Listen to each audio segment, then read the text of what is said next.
we know that 9 out of 10 women in Canada want help with their money. And we also know that women aren't getting help with their money and they say they don't find it in a way that they like. So they have a really large pain point.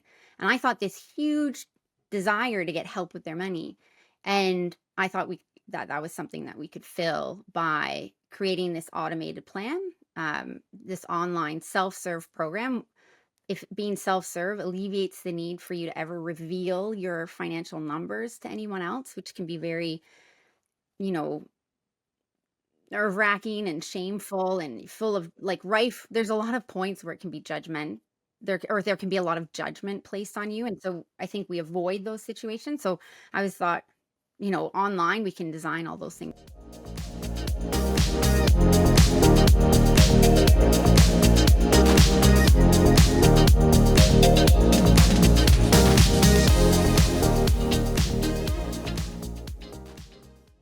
The first time I met Kristine Beese, she wasn't on a panel or pitching investors. She was actually dressed as Ruth Bader Ginsburg at a Halloween party. Our kids were running wild, and in the middle of the chaos, we started talking about travel, risk, and taking big, audacious pivots.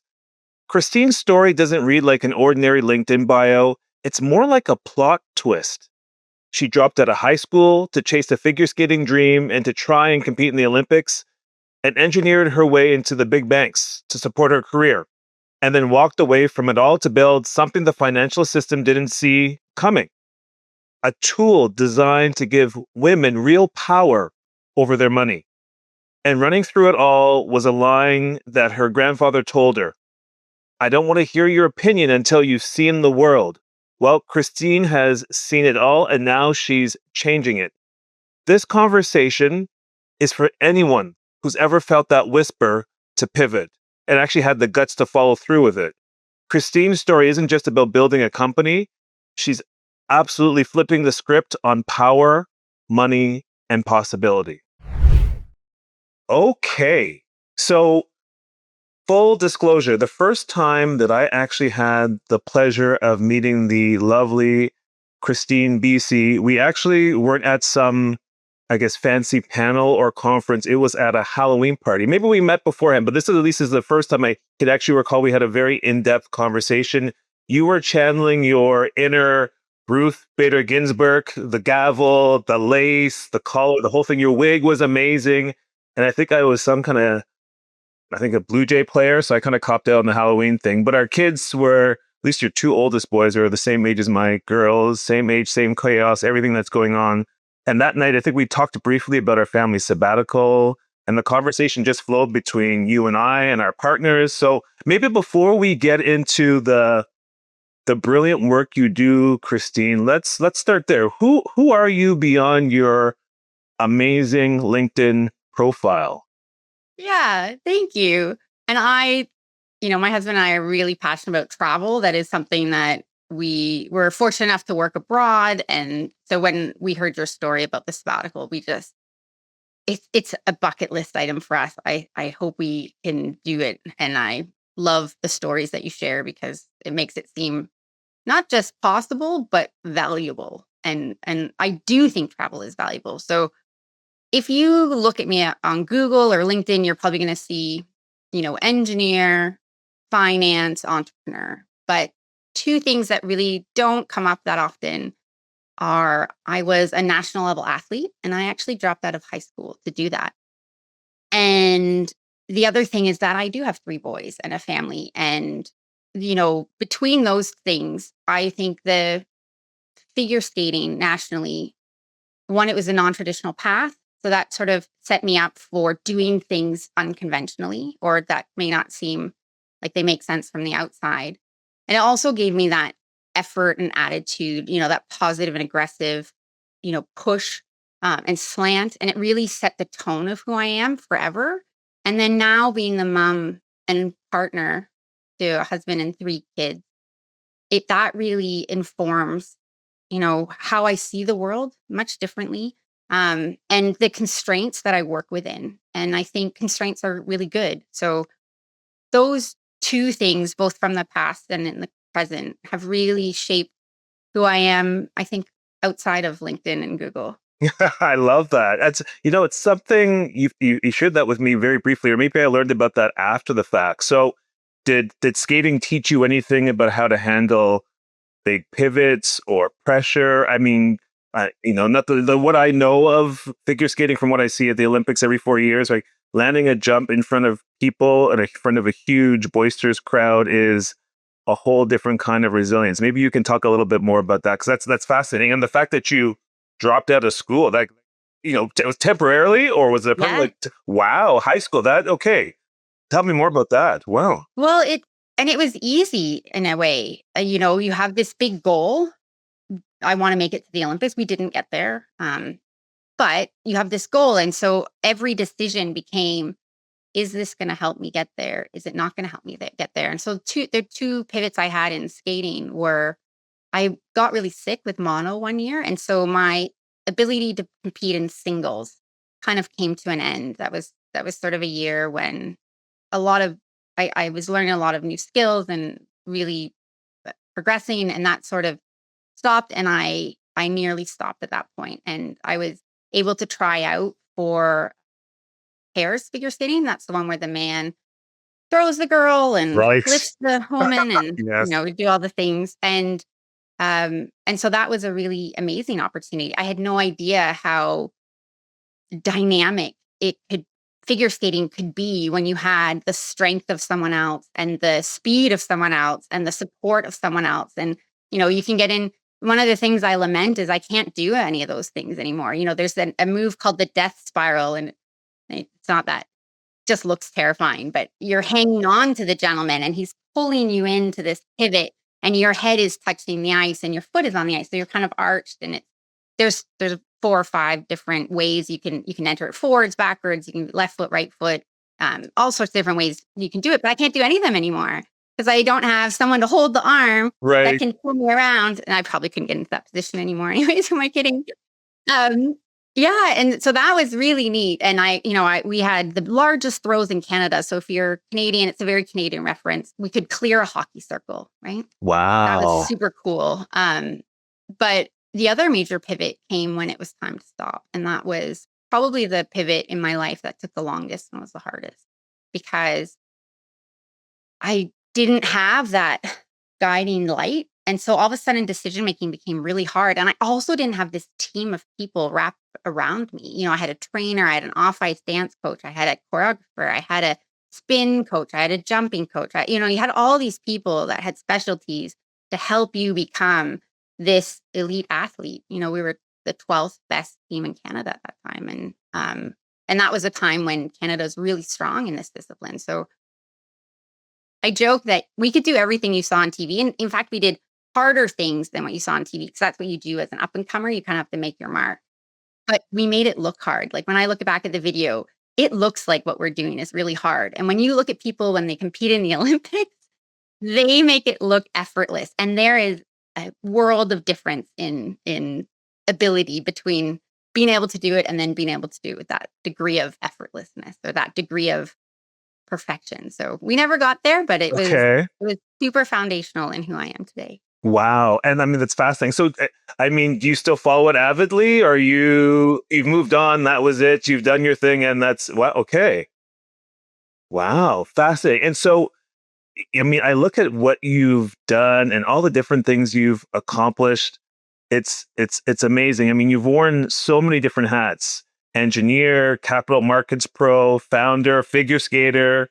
Like again, that still throws me for a loop there. So, I mean, tell me more about your journey, and you worked through some of the big five banks and this idea of wanting to kind of now pursue your own thing. Like what was that moment? Was it a I'm always fascinated by these moments when the idea to pivot first shows up. It's some people it can be a grand announcement. For other people it can be more of a whisper in the background.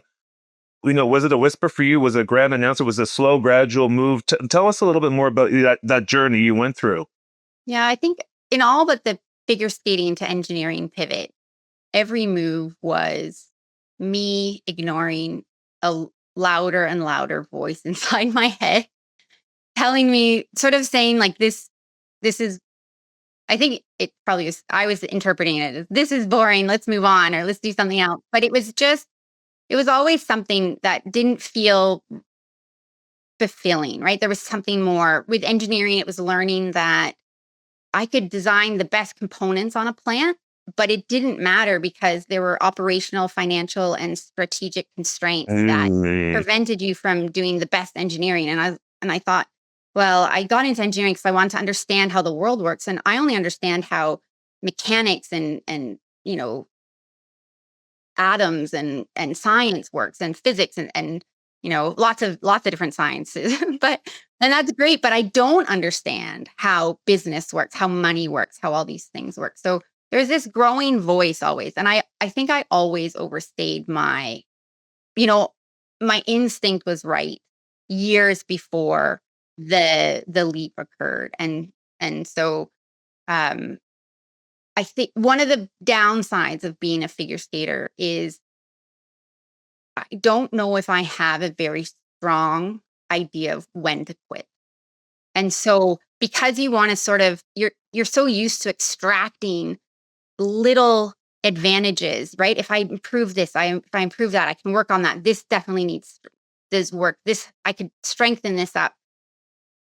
Is it the firm? Is it the culture? Is it the manager? Is it the industry? Right? Where is, and so really, really trying to extract every last piece from that situation before moving on. And it's both a pro and a con. Hmm.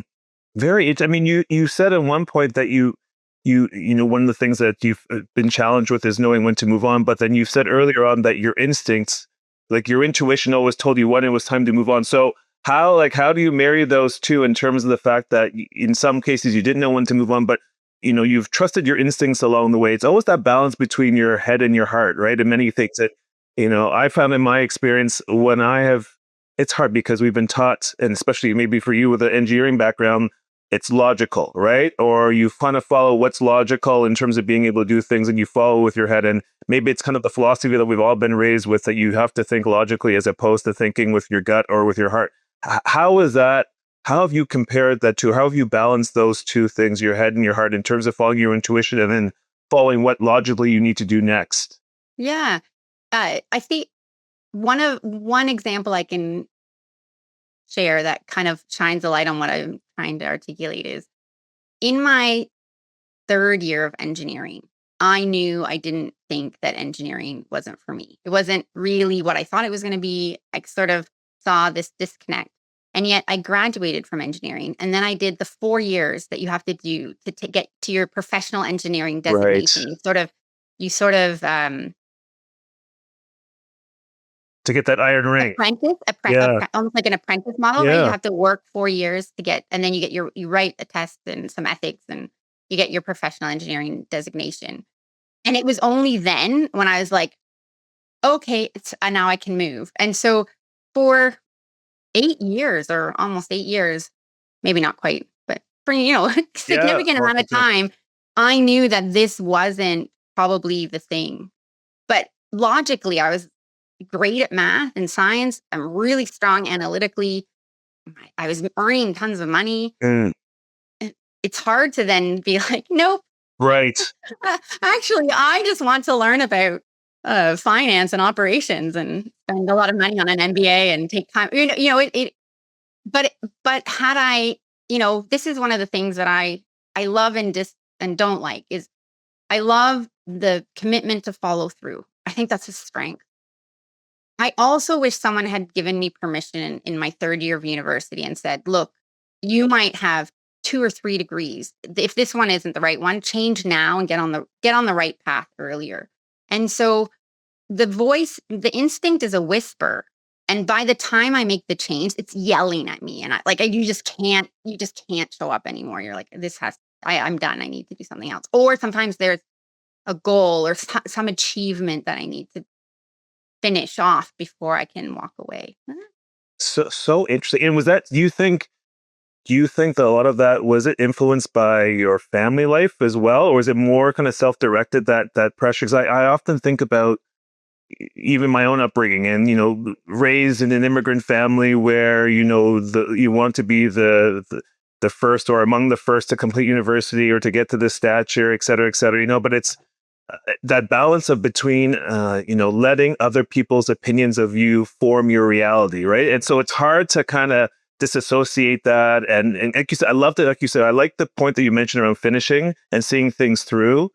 But like, how do you balance that out with the whole, if you're hearing those whispers, or you're getting the goosebumps, the intuition around this is not for me to make that pivot, or do you finally make your way through, or are you trying to satisfy someone else's expectations of yourself, or was it all kind of intuitively to you as an individual? I think it had to do, that one specifically was dropping out of high school. And while that, in hindsight, I love that I took a non-traditional path.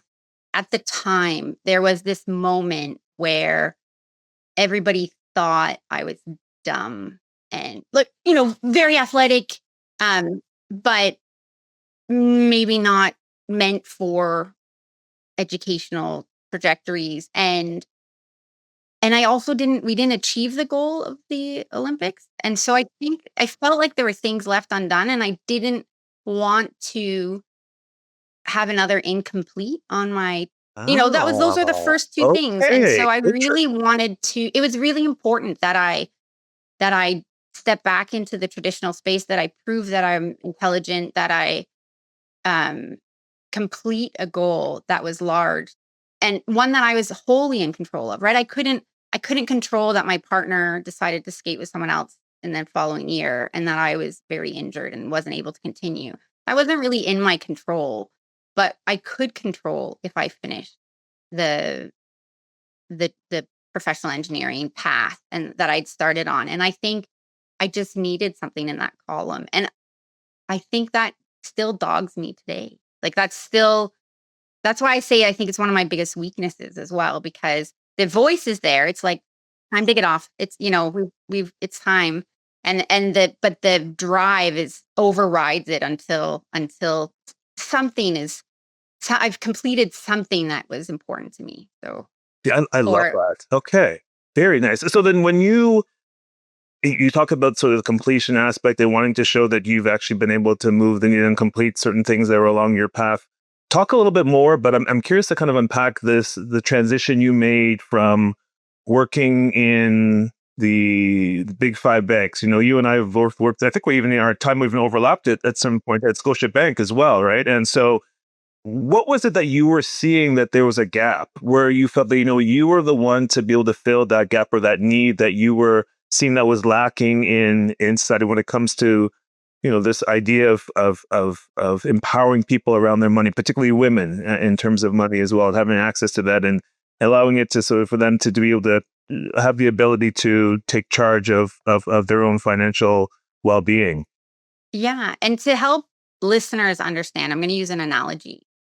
If I want to run a marathon, a training plan is going to help me. Research shows me this.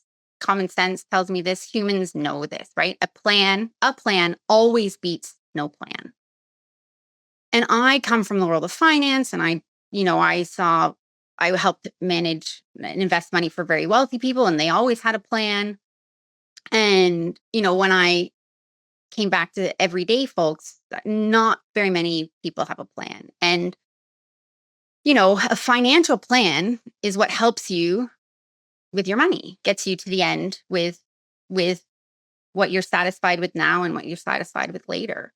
And the difference between the marathon and the financial plan is that I will never run a marathon. And a lot of the listeners are never going to run a marathon. But we live in a world that we are, you know, exposed to money, and everything is based on money. We can't escape it. And so while we don't all need a training plan for a marathon, we all need a financial plan for our money. And so what I saw was that, and I didn't see it right away, if I'm being honest. I saw the inability to get an affordable plan. That's what I saw. And I thought if people had access to it, and I thought computers were at a point, and our ability to have programs on the computer and apps and things was at a point that we could now remove the plan from something you do for rich people with one-on-one and put it in the sphere of something you could create for the masses, because most people in the masses have very similar financial plans, right? You can't do any of the the high end tricky stuff they're paid to do. And I thought that, for women in particular, we know that 9 out of 10 women in Canada want help with their money. And we also know that women aren't getting help with their money, and they say they don't find it in a way that they like. So they have a really large pain point. And I thought this huge desire to get help with their money. And I thought that was something that we could fill by creating this automated plan, this online self-serve program. If being self-serve alleviates the need for you to ever reveal your financial numbers to anyone else, which can be Oh. very, you know, nerve-wracking and shameful and full of like rife. There's a lot of points where it can be judgment. There can be a lot of judgment placed on you. And so I think we avoid those situations. So I just thought, online we can design all those things out. And we did, and it was really hard to do. Um, but I think, and so that is the opportunity I saw. 9 out of 10 women in Canada, and I think globally, want help with their money. And there are 6 billion middle income women. And we really focus on the middle income. That's in the globally. So 6 billion. And I thought that's a big market that we can go after, and we can create a solution, a tool to help them with their money, because we all need a financial plan. Wow. And so that's so interesting, because I think we live in the world where, and I love the idea of a plan, because I think it becomes, now we're starting to see a lot of the conversations related to finance. Everyone talks about it as being the last great taboo in some ways. And maybe it'd be interesting to hear your perspective on that as well. I always find that we live in a world where women, and in particular, maybe even those living on the margins, BIPOC, Black, Indigenous, people of color, are taught to tiptoe around money. So what's the narrative that you've seen, or what's the narrative that you are most determined to smash the pieces when it comes to the concept of a plan, or sort of a financial plan, or or around the sort of the main topic of money itself? Yeah. Whenever we have anxiety around anything, when we look at that, whatever's causing us anxiety, when we actually stop and look at it and we stop running away, our anxiety as humans goes down. It's no different. We were a kid, we were scared of the boogeyman. We look under the bed, it's not there, we feel better. You have emotional disquiet, and you go work with a mental health professional. It helps, right? When you tackle it, it reduces the anxiety.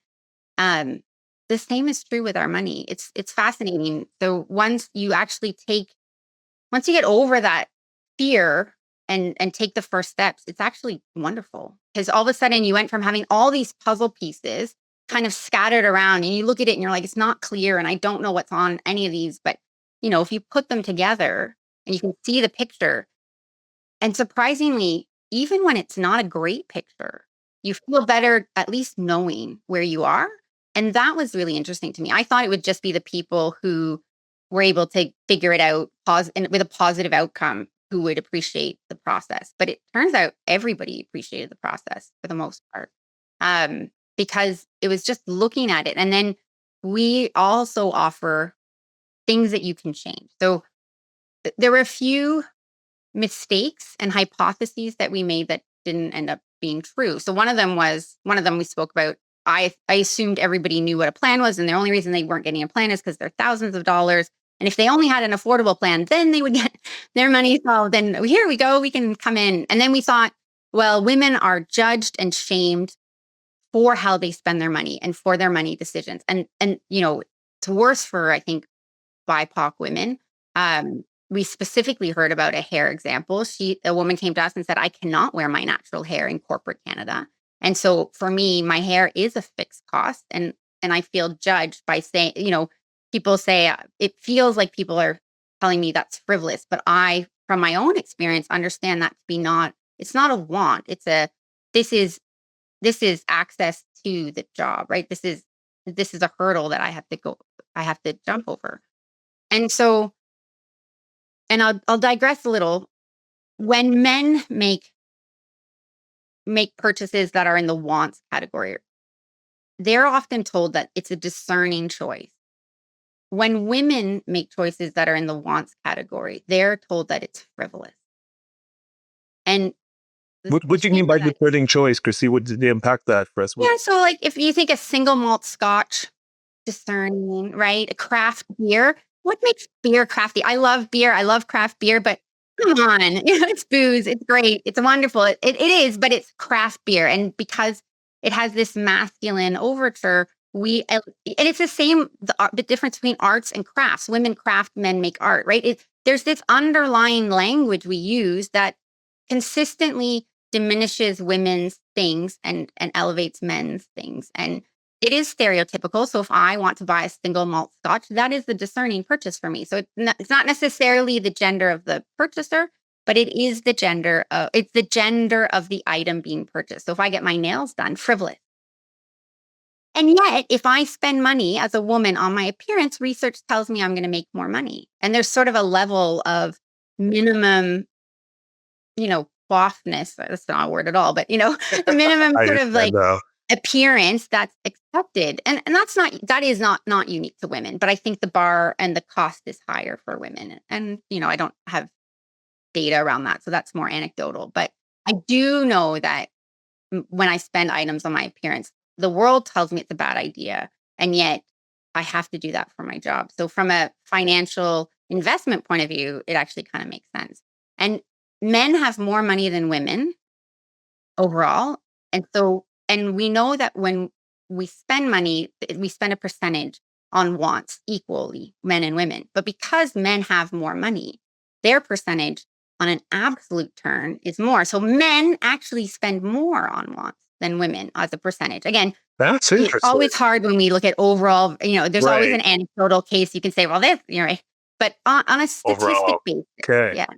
Very interesting. I want to, get a bit more insight underneath the hood around the idea of creating your organization Untangle. And so, that space in between realizing something has to change and actually leaping, and you talked about this, through your own journey, can be challenging, it can be brutal, right? And so what did yours look like behind the scenes? Like, not of course, the polished version, but the raw, the imperfect, the messy kind of journey between, venturing in. Because I know you've talked at a very high level, as in passing to me, and to my spouse and I, just around some of the challenges you've kind of gone through that journey.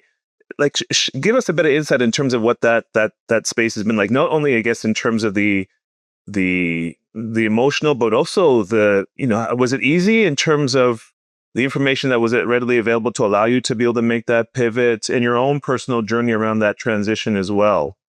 Yeah. Well, we thought it was going to be easy. We thought all the information's out there. We just need to zhuzh it up a little, take out the jargon, take out the judgment, and help people through it. And that was monumentally untrue. Okay. And so what we found that is true for really wealthy individuals. And so for the audience, because I think a lot of people don't know how wealth management and that is set up.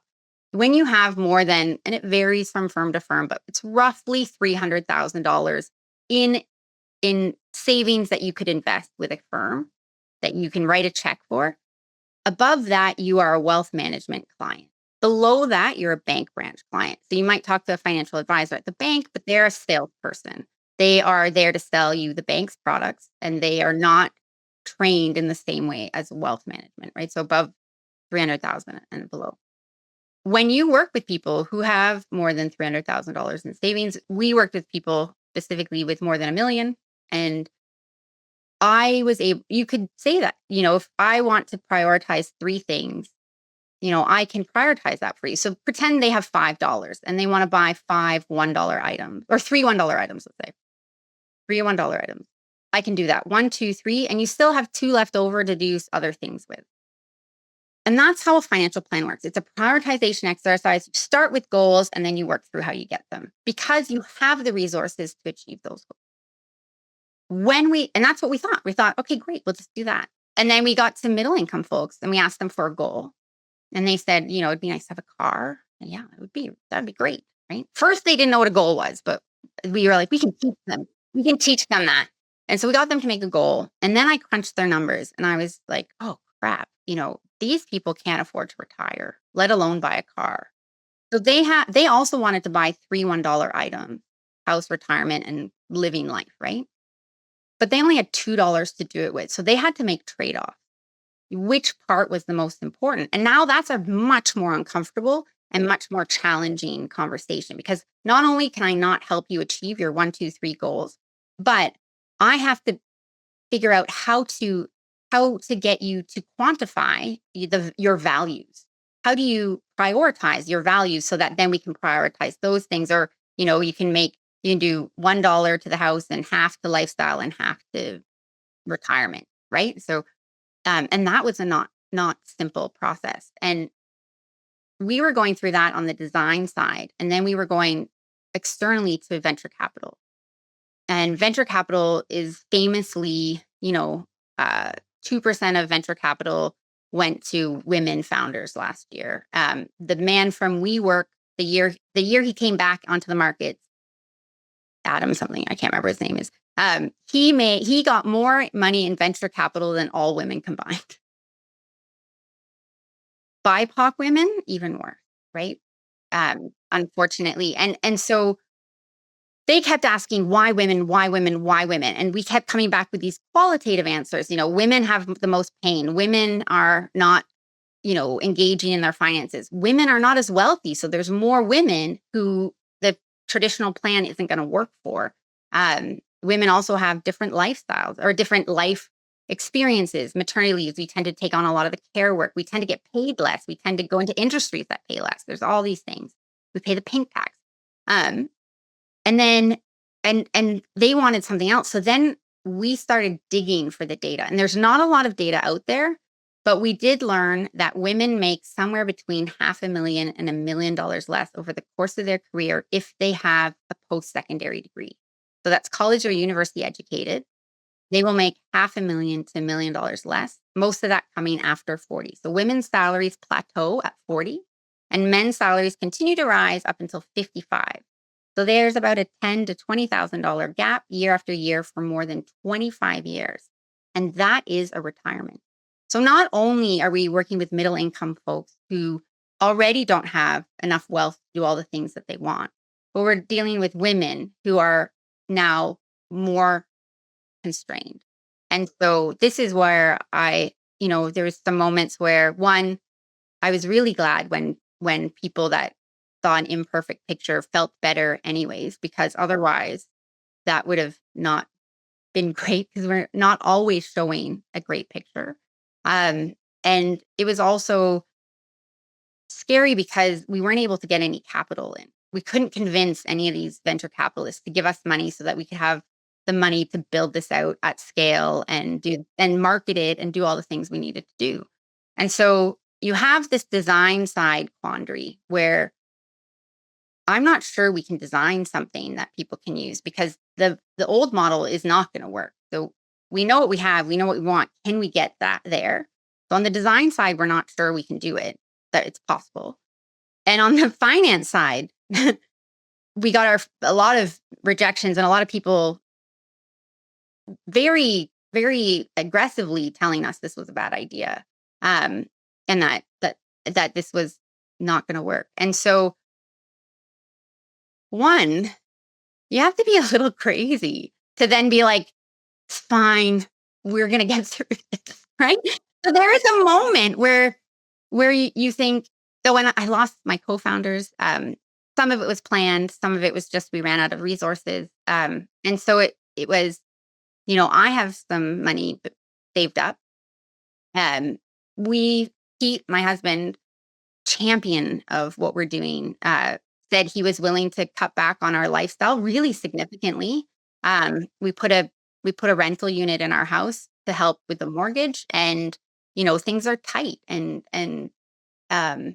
we've put all that capital to work. And so a few great things happened. We found a process that works. We designed it, we tested it, we've worked with hundreds of women and couples, and now we've made it automated. So but we've launched our self-serve app. So people that don't have hundreds of thousands of dollars can go online and get a financial plan for $250. which is a lot less than the $2,500 that most financial plans cost.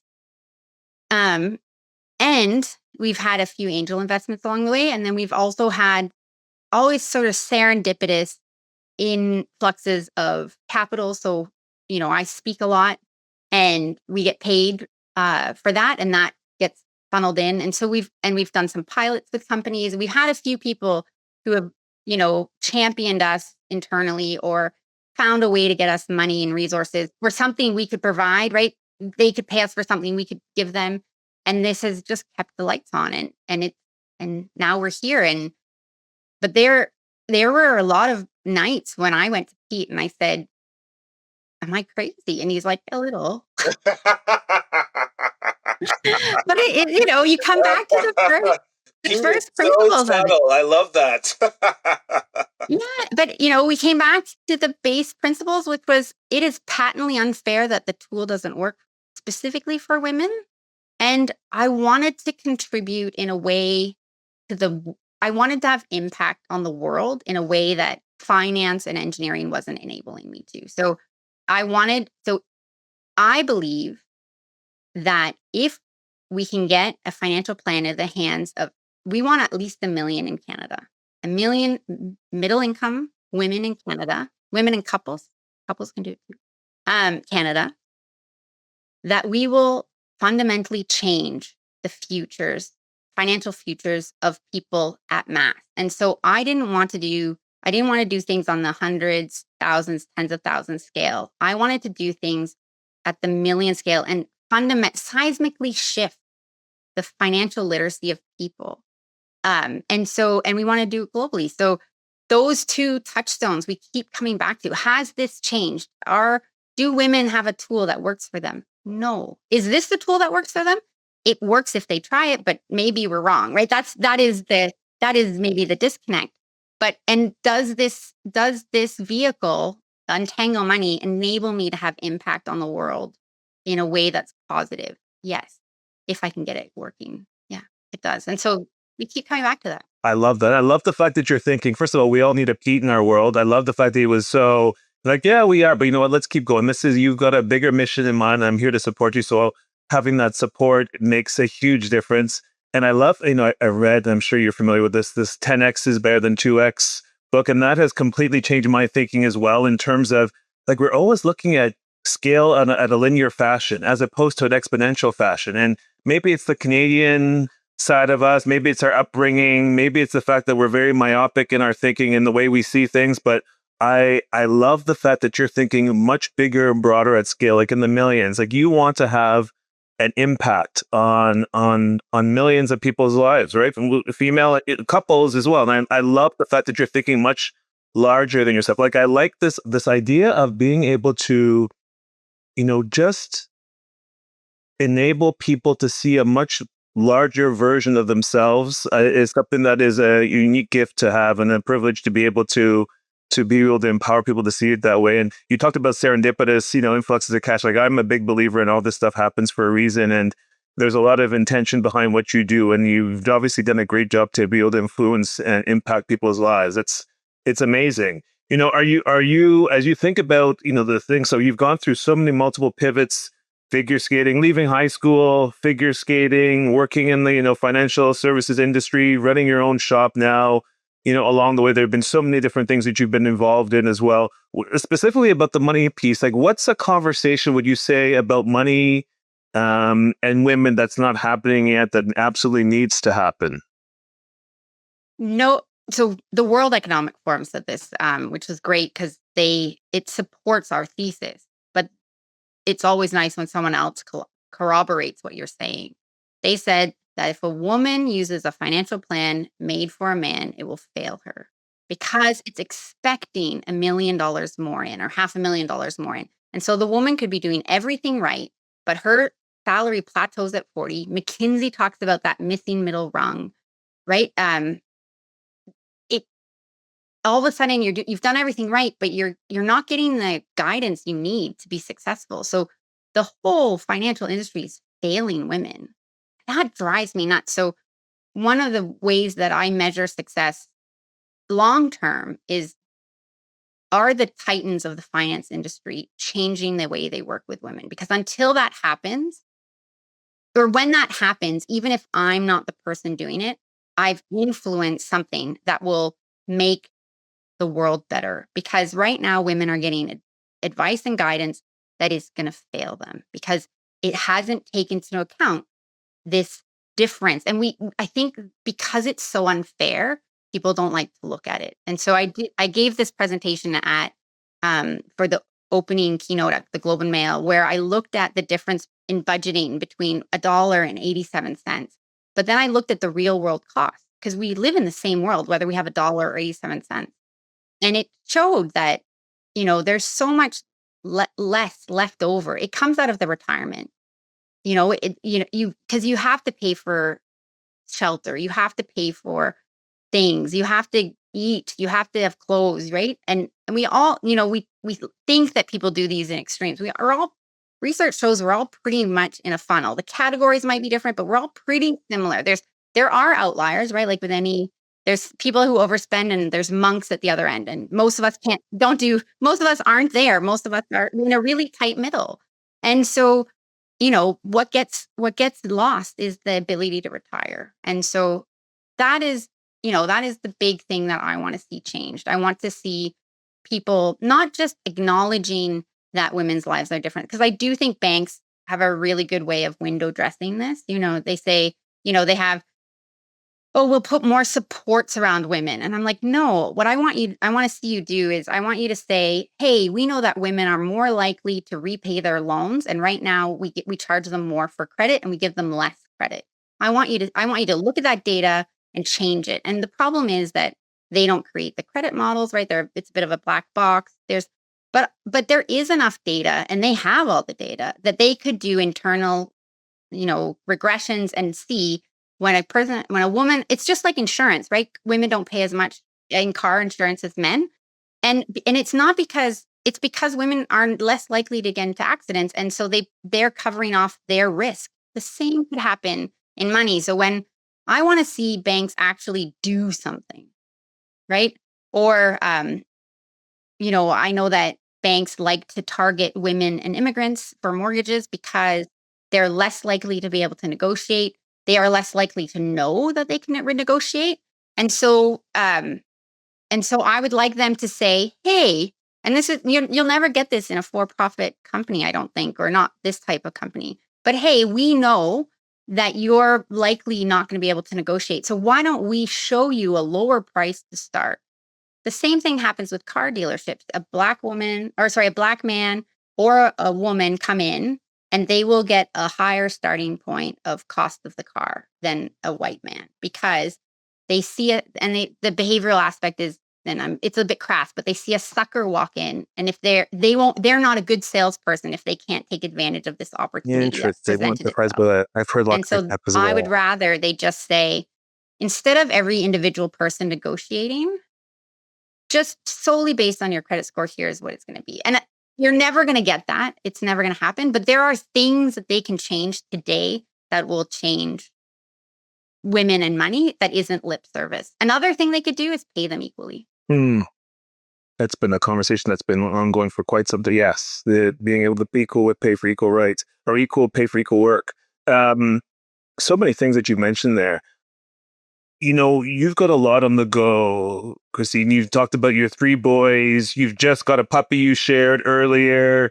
You've got a lot of the boys are inevitably involved with a number of activities. There's lots of things going on. Like, how do you find time for yourself to pause? I mean, there's always the focus on the kind of the analogy I often talk about is that I go into a room as I'm speaking on stage, and one of the questions I inevitably ask is, how many of you have an outer routine? You take a shower, put on makeup, shave, everyone puts their hands up, right? There's the inevitable person upset, who's usually on their phone, and everyone points to them and laughs because of the fact they're not paying attention. And the question, the corollary is like, how many of you have an inner routine? The time where you get quiet, where you maybe meditate, reflect, pray, journal, whatever your thing is. And, the idea, of course, maybe 2 or 3 and a handful of maybe 50 or so people put their hand up. And it's always amazing at how we focus on our outer routine to the detriment of our inner being. And so I'm curious to know for you, with all the things that are going on in your life, and not only imagining all that, but the company you're managing, everything, how do you find time to pause, just to be able to reflect and just to ensure that you're still pursuing the path that you want to pursue? That's a wonderful question and so important. And really, that whole inner channel, I used to do a really great job. I meditated. I didn't journal. It wasn't Writing's not really my thing, but I did like yoga. I did a lot of stretching. I also did a lot. I had a great exercise routine. And that all broke down during COVID. And so you did mention the puppy. One of the reasons that we got the puppy was I actually think some of that time will come during walking them because Okay. I think I'm not, athletes do have a lot of discipline, but I think a lot of my discipline came from people pleasing.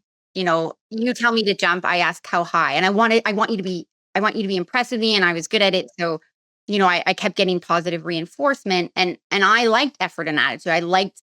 I'm a very like full on person. But if you tell me that I should go for a walk at night, and right? Mm, But if a right. puppy or a dog needs to Right. go for a walk at night, I will do that without even, because I want the Twice. puppy to be Yes. happy and I want the puppy to like me and I want to be its favorite. No, just kidding. But there is this externality to it. I know that's funny because it's internal work, but I think and then I do love listening to books, and there's two books I'd love to recommend, but there are, that's where I'm hoping to build in some of that inner work, some of that. I love thinking when I walk. I love talking when I walk. Like the movement and the lack of screens really seems to help somehow for me. So that's something I'm really excited for. Um, yeah, we'll see if it works, but I suspect it will. That's great. I mean, there are many. Having a puppy is obviously a full-time job among other things that you're managing, right? But I think the fact that you're also going to ensure you have time for your well-being and ensure that that puppy is attached to your hip and wanting to be able to go for walks and get some fresh air. So that's really good. You know, I want to think about or talk a little bit more, doing a bit of a lightning round with you, Kristine. And so covered a number of topics here. I'm thinking about the fact that when we first met, and we talked about this earlier, you were channeling your RBG piece, and I was out there trying to make the Blue Jays proud. So if you had to wear one Halloween costume, we're coming up to Halloween, every year for the rest of your life, what would it be?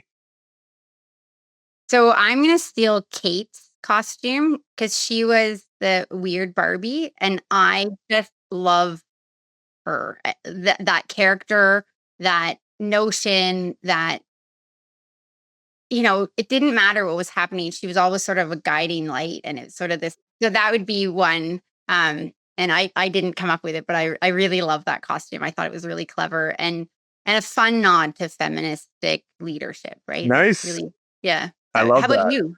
What would Oh you do? boy, me. See, it's funny. I'm not a Halloween person. It's true. I'm not a candy person. I'm more of a savory person than a sweet person. So Halloween, I've got such bad memories of my parents dressing me in god awful uniform costumes and just being trotted out for Halloween. And they're new to the country and they're like, "Well, just put this." And everyone would be thinking, "What is this guy dressed up as?" And I had no idea. They'd be like, "Oh," every time someone would ask them, they'd come up with a different thing. And so whenever I'm like, I honestly don't know, and I just got put off by the whole thing, and I'm not into the whole candy thing. So I rather steal a bag of chips from my kids, loot bag or Halloween bag or whatever. And so I'm not a big Halloween person. I love people who go all out. Some of the places in our neighborhood where you see their places that decorated. My kids, our girls, are so upset about the fact that we have we're gonna do our cheesy pumpkin and put it in front. But I mean, Halloween, not a big deal for me. And I used to dread anytime the fall happened because I'm like, oh boy, here we go, another Halloween thing, and I have to figure out what I was going to dress up as and all For that. 10 years, I went as Pete and I went as Waldo and Wenda. We went Oh, and we were and so where's it was Wally and Wenda in England, but where's Waldo and I is it Wendy here? I don't know, but yes, I would get it. Yeah, yeah, we yeah. and then last year was the first year we actually went to Halloween parties again with adults, and now So this year we had to come up, or 2 years ago was the first time. So then last year we had to come up with different costumes. So Oh, that's so you're what was Pete dressed up as? I can't remember. he was Waldo because he didn't go Oh to the Halloween party the year yeah. before. Yeah. Yeah. And it's funny because I think we came back from our trips. I'm like, let's be open. Let's do the Halloween thing. And the timing worked out well. I think that's where we ended up seeing each other. Right. So I love that. Okay. We have to talk about this as well. You're a member of Mensa. I love how we haven't brought about. Oh yeah. Yes. Like, what's the real story behind that? Is it like late night logic puzzles? Do they hand out capes? Are you part of a secret society? Just between you and me, Yeah. I need to know. Yeah, Like, yeah, what? yeah. Yes. So I was identified as gifted very young, right? And my brother is more gifted than me, so I don't feel very gifted, right? Growing- he's brilliant and he remembers things. I'm just really great at logic and pattern recognition. That's sort of my sweet spot strength. And when you write any tests that are uh, sort of statistically average, so the GMAT is a test and if you get in the top 2%, then you automatically can enter Mensa. And I absolutely love it. It's a space where I can. Oh, so it's interesting. I was given from family members, I was given the advice to not put it on my resume and not have it out there. Yes. It would seem to be intimidating. It might seem like I was bookish and not able to carry, like I'm not personable. But the reason I like Mensa is there are some brilliant, interesting people who are fascinated with some really specific sometimes parts of the world and life and they share it with you. So it's often they'll do a presentation and I think it's open to if you can always come with me because you don't have to be a Mensa member Are you to sure about that? Are join. you You sure have it will to want a know. non-Mensa member like me going into the crashing their party thinking, like, who's the slow kid in the corner there? Yes. No, they don't care at all. But I think it's just, you know, it's changing in the world, which is lovely. But growing up, smart wasn't the That's goal true. for a lot of That's true. people, and Yeah. so I think a lot of people hit it, or oddness or weirdness. But I think it's uniqueness, right? So they often come with other things, right?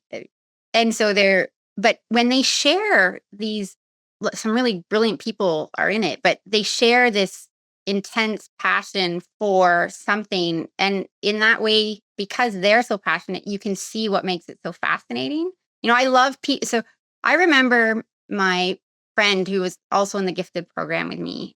Maybe that's why it came out, but he sent me this YouTube video way back when YouTube was new of this man ironing a shirt perfectly, right? He like everything was smooth. You could tell he was a master at what he did. And the tagline or the thing my friend sent me is whenever you watch someone doing something they love to perfection, it's always fascinating, even if it's just ironing a shirt, right? And you can elevate something that's normal into something magnificent. And so with Mensa, I like it because I don't have to. So I do sometimes hide my intelligence. I often do it because I don't think people. Maybe I just haven't found a way to showcase it positively without coming across like a know-it-all or I don't know. I'm not sure. I think Oh, it comes from wow. being a kid. And then, Yeah. so I can let my inner nerd out and be very like specific about my nerdiness. And then I can see other people's inner nerds and I just love it. I love that. No, this is Christine, it's been such an absolute gift. I've enjoyed our conversation thoroughly. Like all these things that we've seen each other in passing, our kids similar ages, but I've loved digging into your journey and your story and how it's evolved over time. It's been such a pleasure. One last question I have to ask you, like what's the one thing you spent money on that makes absolutely zero financial sense, but it gives you 100% joy? Oh, well, I know. So I don't have a big thing. I'm sure I do if I think about it. But the one that I'm staring at that comes to mind is so this one's a Lego pen, but I spend money on pens. Like I have Japanese pen, Wow, I love I have a that. fountain pen, I have a Lego pen. I love fine pointed instruments and I every couple of years I donate a bunch of pens and stuff to the school because I have so many of them. And I don't need anymore. And I love these, what are they? The Statler, no, the Paper Mate pens. I get them in all the different colors. I just love writing implements and I love when they're great.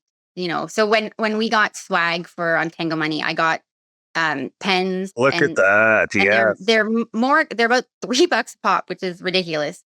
But I wanted it to feel great when you write with it, and then I wanted people to keep it, right? And then it's the most environmentally friendly pen in Canada. So that was important to me as well. So you can actually send it back to the person who manufactured it, or send it back to me, and I can send it back to them, and they'll recycle them. And so pens, it's the weirdest thing, but I love that. I was not expecting that at all. And I'm like, of course I wouldn't expect that from you, because you're full of surprises. So I love that. And so do you have like the fancy, so I remember my MBA teacher would always be marking our papers. This is when dinosaurs were on the earth, before everyone was using laptops and computers, but he had his fancy Mont Blanc pen, right? And he had that. No. So my brother gifted me, and I don't have it near me, so I can't show it, but my brother gifted me this beautiful green, a gold tipped fountain pen. And I do have the ink here. So he gave me this beautiful, like purplish blue ink. So he gifted me that fountain pen. It's not any, it is like a recognizable brand if you're into, I'm not great at like, I know Mont Blanc obviously, but I'm not great at like which ones go where. So it is, but it's kind of like a mid-tier, solid, really good, but it's beautiful, right? It's green, and it has these like striations on the side, and you can see the ink. So it's a little translucent, and it writes so nicely. And I love that the tip is gold, because I love the color brasses and gold. And so it was the perfect gift from him. And so I do have a fountain pen, and I stopped using it because I do speak now quite a bit, and you get it all over your fingers, even if you've used it for years. So I used it a lot in England. I had a lot of people come up to me and be like, they could see the ink on my finger, and they're like, yeah, I remember that. Because I think there was a culture maybe of using fountain pens that was longer there, or maybe in the finance industry, it's more pronounced. But I loved it. I used it a lot. I will bring it back when the kids are a little older. Okay, yes. Nice. Oh, that's amazing. I was not expecting that. Wow.